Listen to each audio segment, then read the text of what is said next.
Welcome to Function 6, Inverse Functions. We're going to talk about properties of inverse functions. Inverse functions are interesting and cool. And once you learn the trick to them, they're not too bad. It's the algebra that gets tricky here. Here's the learning objectives. We're going to verify inverse functions, determine domain and range of inverse functions, restrict domains if we have to in order to make functions one-to-one. Find or evaluate an inverse function, and also use the graph of a one-to-one function to find its inverse on the same axes. There's a cute little trick there. And property of inverse functions that applies that makes that an easy thing to do. So here's the technical definition from your book, and I mean it's an okay definition. Of course it's pretty wordy here and it's hard to tell what's going on. A function for which the input of the original function becomes the output of the inverse function.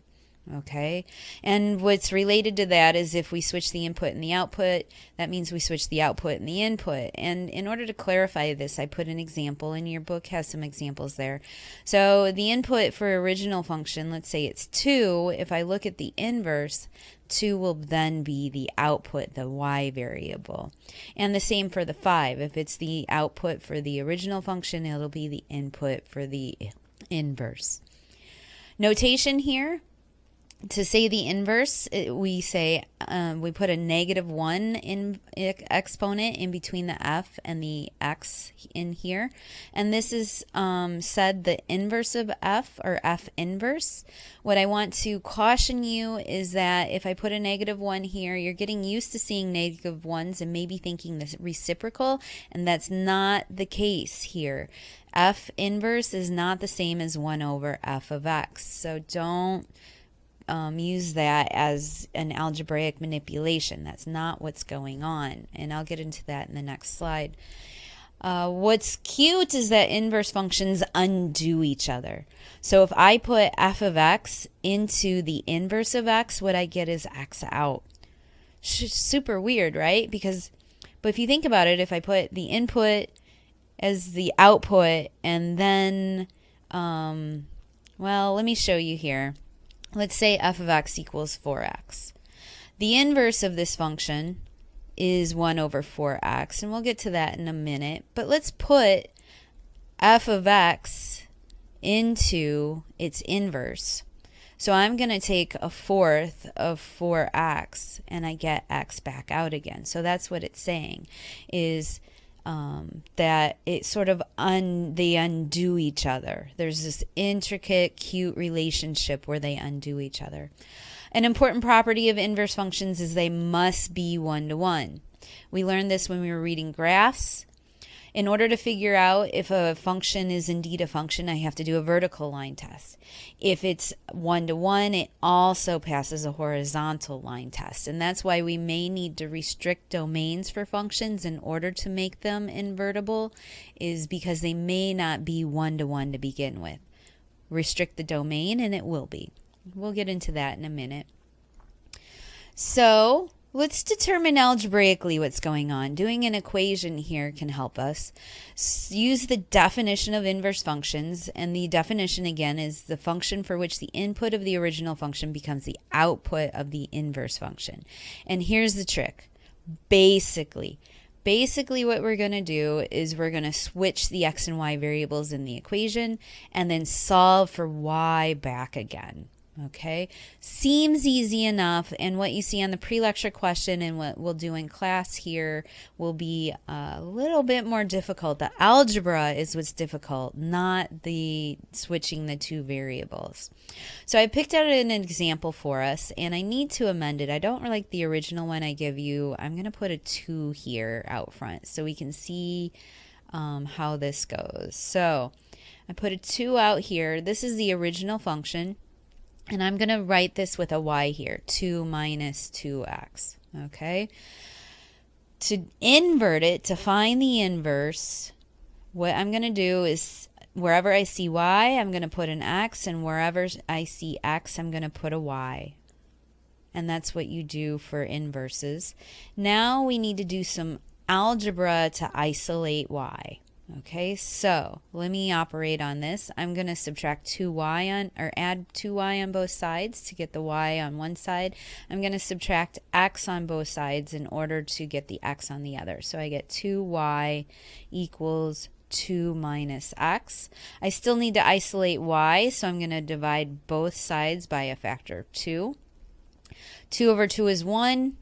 Negative 1 over 2 is negative a half x. So this is the inverse function here. You may write it this way. Negative 1 of x equals 1 minus a half x. Okay? And that is the inverse of this equation up here. And that's the algebra we do in here. We'll practice this several times in class so that you'll get a better feel for how to do this. The domain to range, like I mentioned, it needs to be a one-to-one function. All right. What happens is because we're switching the input and output, and the output and the input, the range of the output for the function is now the domain of the inverse, right? And then also the domain of the original function will be the range. Because we're switching x and y, the domain of the original is going to be the range of the inverse function. All right. So let's look at an example. Interesting. Find a domain on which the function is a one-to-one and non-decreasing. Notice that if I just have an equation, and you may notice this as a parabola with the vertex at negative 7, 0. This function is a function. It passes the vertical line test, but it does not pass the horizontal line test. So we need to write a domain in interval notation where we have the function being one-to-one and non-decreasing. So we've been looking at decreasing and non-decreasing. And this graph, if I look at the parabola, it will be non-decreasing for, it's non-decreasing or increasing, right? For values of x greater than or equal to greater than negative 7. Okay? So I can isolate just this part of the graph, the right side of this parabola. That is a function as long as I'm restricting the domain. Okay. Now it says then find the inverse of f restricted to that domain. Okay, so let's find the inverse. The original function is f of x equals x plus 7 quantity squared. What I'm going to do, and we can imagine instead of f of x there, that's a y. In order to find the inverse, I'm going to switch the x and y variables in the equation and then isolate y back again. So let's do some algebra here. I'm going to have to square root both sides in order to get y by itself. So I get root x equals y plus 7. And then solving, I get y equals square root of x minus 7. Okay? And again, we have a restricted range here, right? Because we restricted the domain on the original function. We're restricting the domain on this. And notice what's implied here is that there's a plus sign, plus x. So the range on this is going to be y such that it's greater than or equal to negative 7. Okay? What I've done here is shown you this function. This here is the square root of x minus 7. Notice that it's starting at negative 7 and it's increasing, okay? And so here's the original function, here's the inverse function, and we did the algebra in order to find that. And we restricted the domain on the first one, so we have a restricted domain range on the inverse. We'll do some more examples on that in class as well. So if that didn't click 100%, we'll do some examples. Graphs of inverses are interesting. The graph of f of x, all right, or the inverse, is the original function reflected along the diagonal line y equals x. Okay, and you can see that on this picture. Here's the blue, here is the original function. If I pretend there's a mirror here and I just mirror it over this diagonal line, I get the inverse. And that's true for any function. If we go back to the picture that we just had here, you can see if I take this right half of the parabola and I reflect it over the line y equals x, I get the inverse down here. Do you see that? It might be hard to visualize, but that's what's going on. So that's an important property of inverses. And notice that this is basically just the result of the function and its inverse swapping inputs and outputs, right? If this is an x here, it'll become a y over on this function. Okay, right? The point 2, 1 here, of course we're going to have the point 1, 2 on the inverse in order to flip it. And that's how it gets flipped around this line. Right? Because basically what we're saying is y equals x in the inverse. Okay? All right. Let's look at our final example here. It's a cube function. Also, it's missing something. I have a typo in there. There's a negative sign. Notice how this is not a cube function. A cube function starts down here and ends, right? It would go like this. So this is an invert or a negation of it. So for the function, find the inverse, sketch the graph, and identify the domain and range for both. Okay, so what I'm going to note before I even get started here is this is definitely a function because it passes the vertical line test. And then you ask yourself, is it invertible as it is, or do I need to restrict the domain?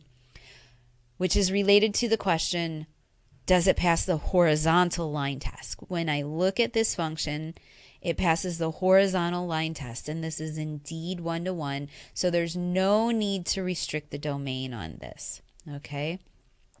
All right, so let's deal with the third part here. Let's just find the inverse of the function.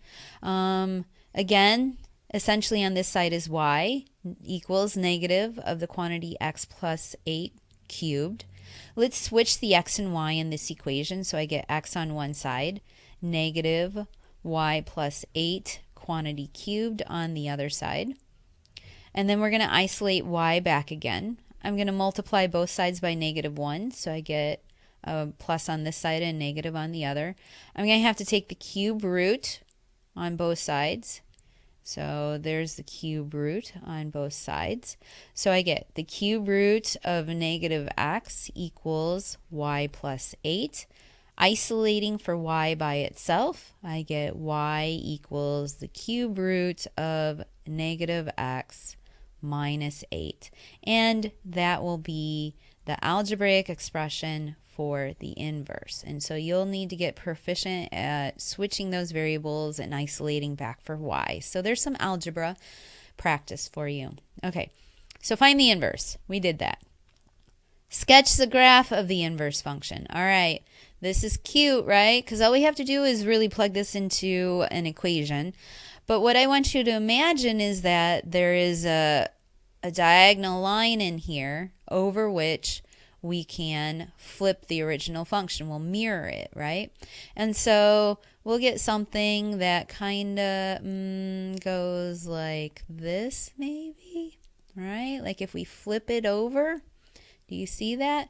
I'm going to keep this equation in mind as I move to the next slide where I have the graph of this, right? I've graphed this for us. So let's look at this. There it is. There it is, right? Because if there is a diagonal line in here, it flips over, okay? Here's the original function. F negative 1 of x is the cube root of negative x minus 8. Okay, there's the inverse, there's the graph, this is sketching the graph. 3, identify the domain and range for both. Okay, so if I identify the domain for the original function, the domain is all real numbers. And when I look at the range, right, the y values go from -infinity to or positive infinity to negative infinity. The x values go from negative infinity to to positive infinity. So they're both all real numbers. Let's see what's going on for the inverse. Looks like x has no restrictions. So the domain for this one is all real numbers, and it's not restricted because we didn't restrict the original function. We won't have to restrict the domain or the range for the inverse either. Okay, we're going to do a few examples in class where this is true, and you saw in the example with the parabola that we had to restrict the domain there. There are certain instances in order to create a function that is inversible, we have to restrict the domain, and so we'll get practice on that. All right, that's the lecture for now. I hope it helped some, and we'll do this in class on Thursday and follow up on anything on Monday. See you in class.